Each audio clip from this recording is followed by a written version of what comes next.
ऐसा भी बेटा होता है, खुद ही देख लो।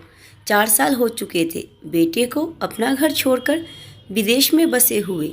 इन 4 सालों में बूढ़ी माँ सीमा और ज़्यादा बूढ़ी हो गई थी। दिन हो या रात, एक पल भी ऐसा ना होता जब सीमा जी को अपने बेटे की याद ना आती।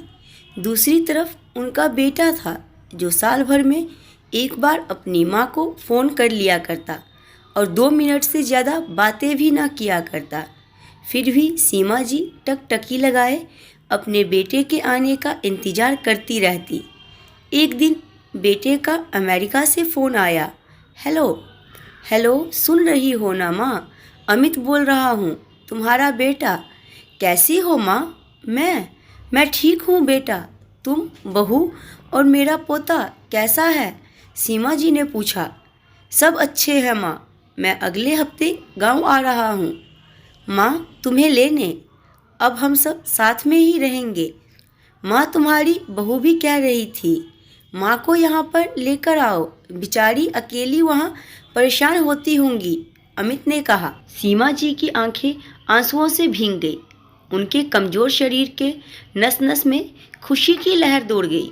बेटे और बहू का अपने प्रति प्रेम देखकर सीमा जी का मन खुशी से भर आया। अमित ने आगे कहा, माँ तैयार रहना माँ, मुझे ज़्यादा दिनों की छुट्टियाँ नहीं है। जिस से जितने पैसे लेने हैं लेकर रखना। तब तक मैं प्रॉपर्टी डीलर से बात कर लेता हूँ घर के लिए। घर के लिए? सीमा जी ने पूछा। हाँ माँ, गांव का घर हमें बेच देना पड़ेगा। अब हम साथ में ही रहने वाले हैं तो वहाँ पर घर रखने का कोई मतलब नहीं है माँ, अमित ने कहा। बुढ़ापे की वजह से ठीक से चलने में असमर्थ सीमा जी ने पूरे मोहल्ले में घूम घूम कर यह खुशखबरी सबको सुनाया। सभी को खुशी हुई। सबको लगा माँ जी के आखिरी दिन अपने बेटे बहू के साथ खुशी से बीत जाएंगे। घर वापस आकर सीमा जी अपने घर के कोने कोने को ऐसे देख रही थी जैसे वह अपने दूसरे बेटे को देख रही हो। देखी भी क्यों ना, उस घर को अपने बेटे से कम थोड़ी समझा था। अपने पति के साथ 45 साल यही तो बिताए थे उन्होंने, लेकिन अब मजबूर थी। बुढ़ापे के आखिरी साल बेटे और बहू के साथ बिताना चाहती थी। दिल पर पत्थर रखकर घर बेचने के लिए सीमा जी तैयार हो गई। आनन फानन में बेटे ने घर को आधे दाम पर ही बेच दिया। सीमा जी ने ज़्यादा सामान तो नहीं, लेकिन जिन चीज़ों से दिल लगा था उन चीज़ों को समेटा और अपने बेटे के साथ टैक्सी में बैठकर एयरपोर्ट के लिए चली गई। एयरपोर्ट पर आकर बेटे ने माँ से कहा, माँ तुम यहाँ बेंच पर बैठो, मैं सामान और बोर्डिंग पास की जांच करवा कर आता हूँ। वहाँ समय लगता है और खड़े रहना पड़ता है, तुम्हें तकलीफ होगी, तुम यहीं आराम करो। मैं यूं गया और यूं आया। सीमा जी बेंच पर बैठ गई और बेटा अंदर चला गया। काफ़ी समय हो गया, अमित वापस नहीं आया। सीमा जी सोचने लगी, ज़्यादा भीड़ होगी इसीलिए देर लग रही है।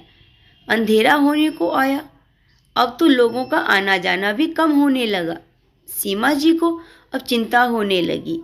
एक आदमी ने आकर पूछा, किससे मिलना है माँ जी आपको? यहाँ पर क्यों बैठी हैं? कांपते हुए आवाज़ में सीमा जी बोली, मेरा बेटा अंदर सामान की जांच कराने गया है, अमेरिका जा रहे हैं हम। क्या नाम है माँ जी आपके बेटे का? आदमी ने पूछा। अमित नाम है मेरे बेटे का, सीमा जी ने बताया। वह आदमी अंदर गया और थोड़ी देर बाद बाहर आया। उसने सीमा जी से कहा, माँ जी अमेरिका जाने वाली फ़्लाइट तो दोपहर में ही जा चुकी है और आपका बेटा भी उस फ्लाइट में बैठकर अमेरिका जा चुका है। अब आपके यहाँ बैठने का कोई मतलब नहीं है, आप भी अपने घर चले जाइए। क्या जा चुका है और मैं घर जाऊँ?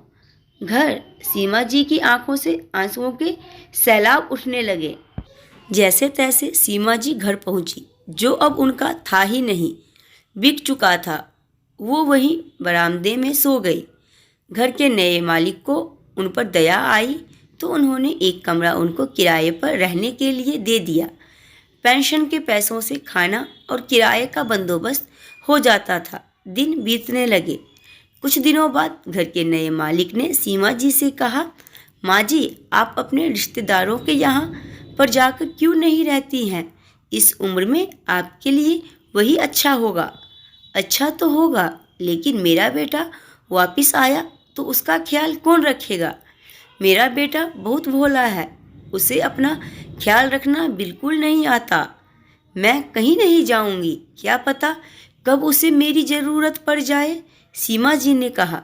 सच बता रही हूँ दोस्तों, एक माँ की ऐसी बातें सुनकर मेरी आंखों में आंसू आ गए।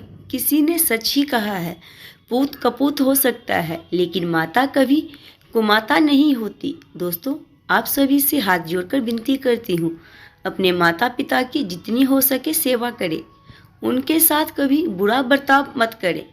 माँ बाप कभी बोझ नहीं होते, बल्कि वो पेड़ होते हैं जिनकी छाया हमारे लिए बहुत ज़रूरी होती है। अमित के बारे में आपका क्या सुझाव है, मुझे कमेंट बॉक्स में ज़रूर बताएं। अगर वीडियो पसंद है वीडियो को लाइक, चैनल सब्सक्राइब, वीडियो को शेयर जरूर करें।